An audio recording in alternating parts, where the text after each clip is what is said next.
for our basic understanding, that much is enough. This is the source of the pain. This is the receptor for the pain. There is a nerve in between. What radiofrequency does, it basically we put a needle over that nerve and we heat that needle. Okay? And with the heat, the nerve is burned.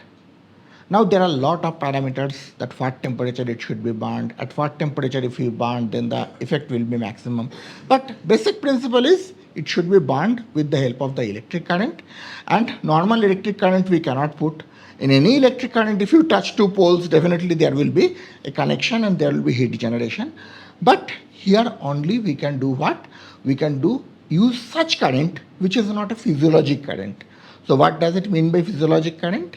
It means that every current what we use for normal home electricity, it's an alternating current.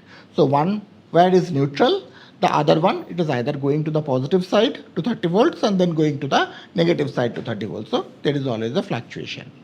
Now this fluctuation is happening 50 to 60 times per second. Okay. So this is what is home electricity. So it's told that its frequency is 50 hertz. Now 50 hertz is also our physiological current. That means with the 50 hertz, our heart is operating. Okay. All the nerve conduction, everything is happening. So we cannot put 50 hertz in our body so that it will generate heat, but it will put us in shock and electric shock. What will happen? Everything is we know.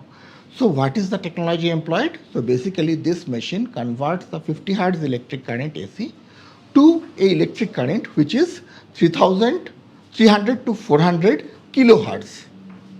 That means now all the properties of the electricity will remain. Heating property will remain, but it will not cause any physiologic changes. So that is the principle behind the using radio frequency current. So we are generating heat, and the heat is generated in a controlled way, and the tip temperature we are monitoring very strictly, and it gives a long-term pain relief, no side effect of medicines, and in long term, as the medicines are not required regularly, so it is cost effective as well. But there are disadvantages. These are those like failure, initial costly, the machine is costly.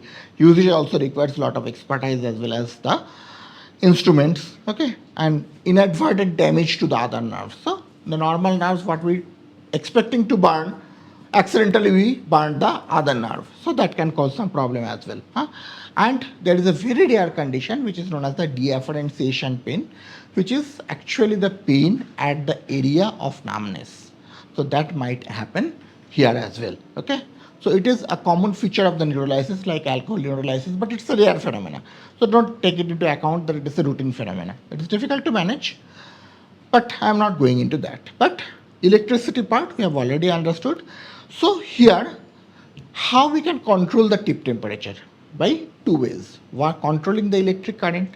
So how this electric current we are putting? Let us see. This is what is actually the RF circuit. So in one leg, one pad is put, which is the ground pad, and then close to the nerve we are putting the needle. So what is actually happening? 400 kilohertz electricity is passing through one needle to the other. Now at this point, all charges are flowing around a small area close to the tip. So what is happening?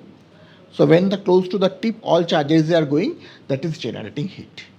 Whereas in the pad, it's a larger area, so the electric current is flowing through a very large area. So there is no heat at the leg, but heat is produced here. So this is what is known as the conventional radio frequency. Now, there are certain delicate areas where we cannot use the conventional radio frequency. So what is done? In that case, it has been found that when we do radio frequency, it is not only the lesioning or heat that works. This invention is a little later invention because initial invention was mainly on the heating part. But it has been found radio frequency is having some non-heating healing elements as well. So in short, in certain patients, when at the cervical level, radio frequency done at a very low temperature. Okay, and what is the low temperature? That means 42 degrees Celsius. Then also it worked. In the concept of pulsed radio frequency came. So what pulsed radio frequency does? It actually generates pulses of electricity. Okay. And with the pulses, it controls the tip temperature to 42 degrees Celsius. So how it works, though the whole sum of the pulsed radio frequency is not very clear, but it is usually said that there are certain changes and certain specific gene expressions that help to reduce the pain, though pulsed radio frequency is not as long lasting or effective as the cool radio frequency, but in certain areas when you are working in a mixed nerve. Okay, for example, in case of you are going for the suprascapular nerve at the suprascapular notch. So in those cases, supraspinatus and infraspinatus both are supplied by the suprascapular nerve at the suprascapular notch. Now we do spinoglenoid notch, that's a different issue. So suprascapular notch, we can do a pulse radio frequency for the reduction of pain which is coming from the shoulder, but not we cannot do there the conventional radio frequency. In that case, there could be muscular weakness, at least for a limited period. It's not that once we have burned, it will remain burned forever, but definitely that can happen. Now coming to the conventional RF, the heat is generated. Usually the needle is such that there is a needle tip and there is a shaft. Okay, so there is an exposed area at the tip, and this area is known as the active tip, and there are needles available with multiple distance or length active tip from 5 to 15 millimeter. Usually for most of the cases we take 5 to 10 millimeter active tip needles in most of the cases, and then we have the insulated stem so that current will only flow through the active tip area, and around the active tip the lesion will be generated like this. Okay, so this is what is the conventional radio frequency lesion. So what is happening? We have a ground pad, we have a machine, then current is flowing through it, charges are passing through it, and then heat is generated. Remember how the heat is generated? Is the needle tip heated? The answer is no, because charges that passes through the body, that actually hits the tissue, not the tip. Tip is heated because of the transport of heat with the help of the conduction to the needle. That is why tissue is heated first. Okay, mainly there are charged molecules that actually moves to and fro in the effect of the electric current, and that generates the heat around the needle. So what happens when we are setting the needle tip at 80 degrees Celsius for the conventional radio frequency? Once it reaches 80 degrees Celsius, the machine automatically reduces the current so that it can maintain the tip at 80 degrees Celsius. You haven't understood the science? It is very simple. That once it's reached 80 degree, till that, suppose it is giving 100 power. I am just assuming 100 power. Now once it's reached at 80 degree, then it will not require a heat to increase the temperature, rather to maintain the temperature. So maybe 1/5 amount of heat current is sufficient. So it will maintain in that way. So what will happen? The tissues adjacent to the needle, they are mostly heated, and they will be at 80 degrees Celsius, because needle stopped heating at 80 degrees Celsius. The closest tissues are 80 degree. Now a little away it will be 70, then 60, then 50, then 40, then no lesion zone. So once this equilibrium is reached at 80 degrees Celsius, then no further increase in lesion size can happen. Even if we increase the time, it will not happen. Okay, and we have a limit. We cannot hit beyond 90 degree, because what happens if we hit beyond 90 degree, say close to the 100 degrees Celsius, close to a nerve, then what will happen? The water starts evaporating, and then there will be bubble formation around. So our needle will be away from the nerve. So this is a conventional radio frequency is a very good tool, but in areas where nerve location is very pinpoint. For example, a facet, a Gasserian ganglion. Here nerve location are very precise, and in most cases with the stimulation, both the sensory and motor stimulation, we get a good response from the patient that is we are close to the nerve, and then we start the lesion. But when the radio frequency scope is increased, like we started lesioning for the other joints like the sacroiliac joint, where the nerve location is not very proper, or knee, today we'll be doing knee as well, but the genicular nerve location is not exact. In those cases, we require a larger lesion. Okay? So, for larger lesion, even we have seen with this technique, we cannot increase the lesion size beyond 2 to 4 millimeter from the tip. So, what is done? The new technique has been employed that is known as the cooled radio frequency. This is what the machine is. So, basically, here we devised a way to increase the current more, because previously if you are increasing the current, it's reaching the temperature higher. Okay, so that ultimately the effect will lose.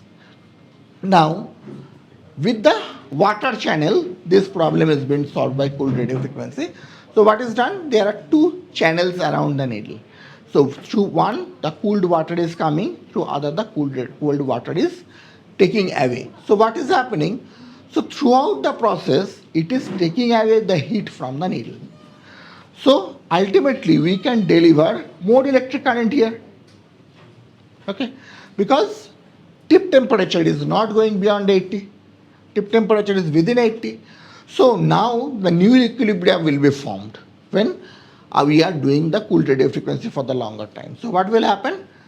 Close to the Usually, the cooled radio frequencies run at 60 degrees Celsius. The reason behind the maximum temperature area is not the close to the needle.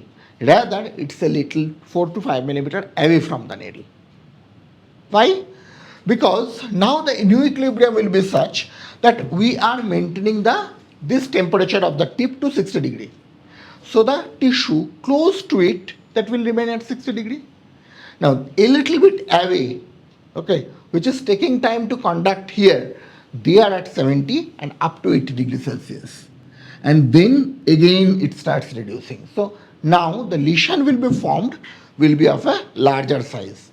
And usually it is 4 to 5 times larger compared to conventional radio frequency. So this is the conventional radio frequency lesion you have seen. Okay, here at the tip there is almost no lesion, and in all other sides maximum is 2 to 4 millimeter lesion that we have observed.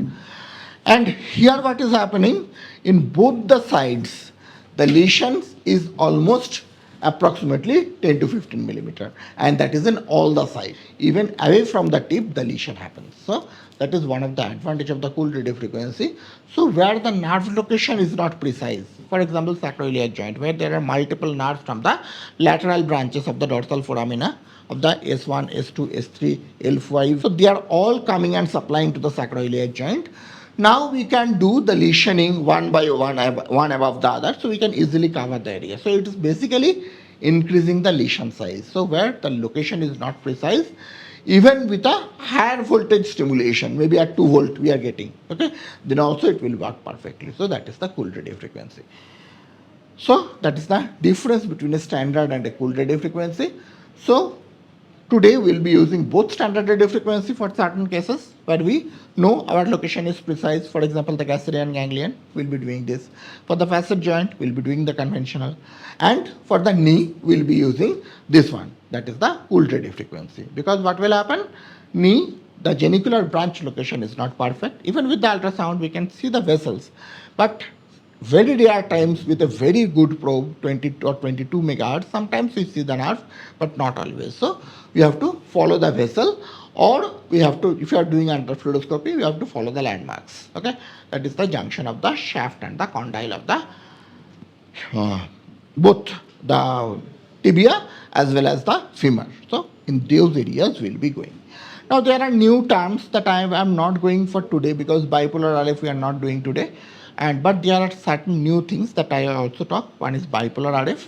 In simple terms, instead of ground pad, 2 needles are placed over both the sides, so that this is also a way to increase the lesion size. Okay. So now we will be seeing. So these are basic a lot. How it is different from cooled or bipolar?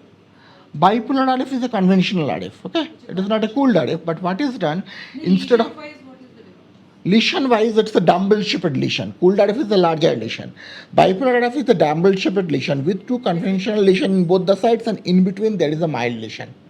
Okay. So it is commonly done in case of discogenic pain. Okay. So that technique is known as the discrete technique. Both the sides 2 needles are passed and then they are current is passed, the bioacuplasty. Okay. So, and now there are a lot of things, but it will make the whole things very difficult. So let's keep it simple. And now we'll be seeing the how the lesions are generated. Shotesh, chalo, egulo lage daw, machine ta lage daw.